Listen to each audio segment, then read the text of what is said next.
Good evening students. My name is Vijay Gupta and you are watching biology classes. So students, as we all know that currently I am making all my videos for my 11th students. It's your chapter number 1, that is the living world.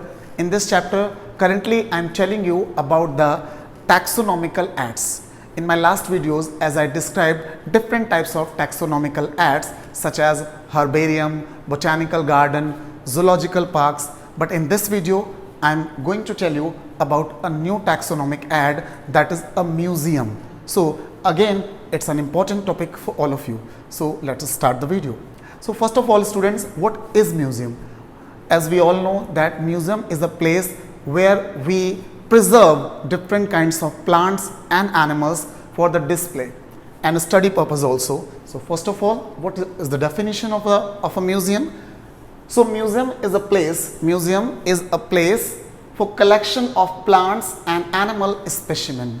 Museum is a place or any building where collection of plants and animals takes place. So the collection of plants and animals specimen, they are collect in the preserved form as a preservative, with the help of a preservative. So specimens are collected of plants and animals for study and reference. So as you can see in the definition, museum is a place where the preservation of plants and animals takes place, especially plants and animals. Okay, so it was the definition of a museum. Now these are especially maintained, all the museums are especially maintained by the universities, different universities, as in the different departments such as zoological department or botanical department. So these are established especially by the universities and some educational institute. Okay, so it was a fact about the museum. Now after that I want to tell you about the special features of a museum. What are the features of a museum? What are the techniques of museum? So number one is the preserved specimen in the special kinds of containers or jars in a preservative solution. Suppose that you want to preserve any animal in wet condition. So there are two techniques which are generally used in a museum, the wet technique or the dry technique. So first of all I want to tell you about the wet technique. So in wet technique you can see, as suppose that it is a specimen, okay, it's a museum specimen of animal which is a starfish. So if you want to preserve an animal, so you can use this special type of jar, and inside the jar you can put the animal and water, and a preservative is must, that is formalin. So preserved specimen in a jar with a preservative solution, that is formalin. What is formalin? Formalin is a 40% liquid of HCHO, that is formaldehyde. So it works as a preservative. So in this specimen formalin is added with water, and this specimen is starfish. So as you can see in different jars, that is a stingray, a seahorse or hippocampus, or an ascaris. So these are the wet specimens.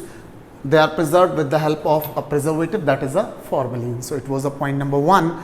Now the next is the dry specimen. Sometimes we store or we preserve the animals and plants in the dry condition. So these are known as the dry specimens of plants and animals. Now the next is skeleton of animals. Skeleton, as we know that skeleton system is present in all the higher animals. So we preserve some skeleton also inside the museum. That may be an important animal. Suppose that dinosaurs. Dinosaurs are the extinct reptile. They were very huge in size. So we preserve a skeleton of dinosaur in different museum of the world. So dinosaur skeleton is an important skeleton which is preserved in the museum.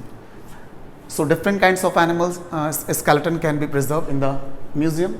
Now the next is insects. As we all know about insects, they belong to phylum Arthropoda and class Insecta. So insects in the insect collection boxes after collecting, killing and pinning. Now what is this? If you want to collect the insect, then the method is used for the insect collection. There are 3 steps. The first one is collecting, in which we collect the insects with the help of any apparatus or any fly trap, as you can see on the screen. So the first step is collecting of an insect. After that, killing. After collecting, we kill the insect with the help of killing jar. Inside the killing jar, we put a poisonous substance in which insects are killed. And after that, pinning. Pinning is the last step. Suppose that it is the collection box. It is the insect collection box. And if you want to collect an insect inside this, so this is the insect. Suppose that it's the head of insects.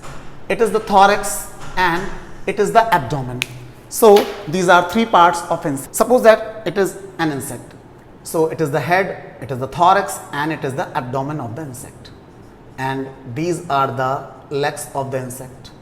So in this insect collection box, we'll use a pin, an awl pin.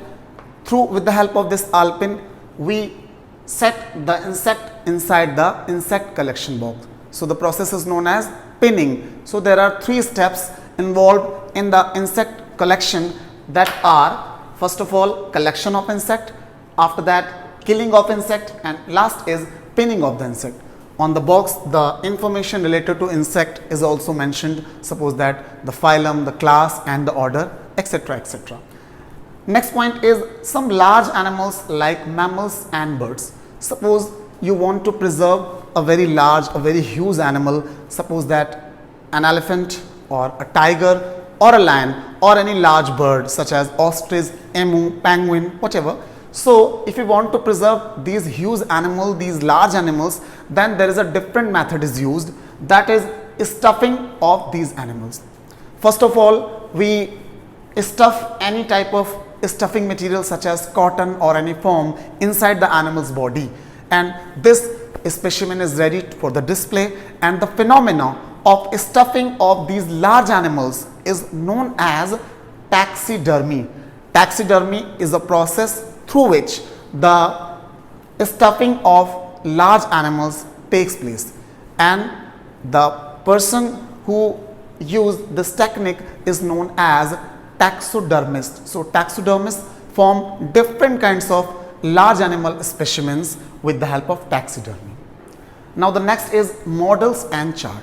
There are very important role of models and chart in a museum. Suppose that you want to show any process such as evolution of human. If you want to show the evolution of human in a museum, so you can use different kinds of model. As we know that in the evolution of man, there were different forms like Java man, Peking man, Neanderthal man, modern man. So you can make different kinds of models to show the different stages of evolution in human beings. Or you want to say, you want to show any life cycle or any development or any embryonic development. So you can also use different kinds of charts to show, to display these life cycles also. So there are very important role of models and chart in a museum. Now the next is plant and animal fossil. Fossil are actually the remainings, the rudiments of an animal or a plant which is found inside the soil. So you also store the animal fossils and the plant fossil inside a museum. Now the next is some important animal products.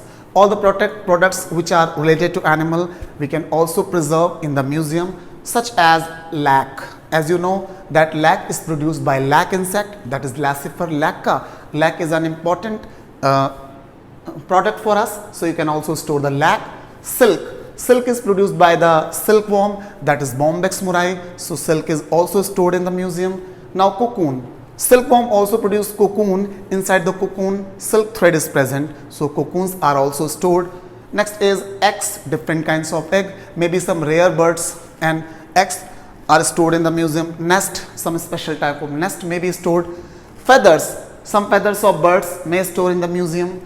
Next is wax. As we know that honeybee produce wax, different kind of wax by the different species, so you can store the wax. Pearls, as we know that pearls are formed by the oysters, which are the member of phylum Mollusca. So different kinds of pearls can also store in the museum. Tusk. Tusks are the external teeth of an animal, maybe elephant or the walrus. They consist of tusks, so you can also store these tusks inside the museum. So these are the special features of museum. So in this video I told you about the definition of a museum and the special features of museum, and an example of dinosaur skeleton, which is a museum specimen. So I think it was all about the museum and everything is very clear to you. Still, if you have any type of confusion, any question, then you can ask in the comment section. So thanks for watching. Have a good day.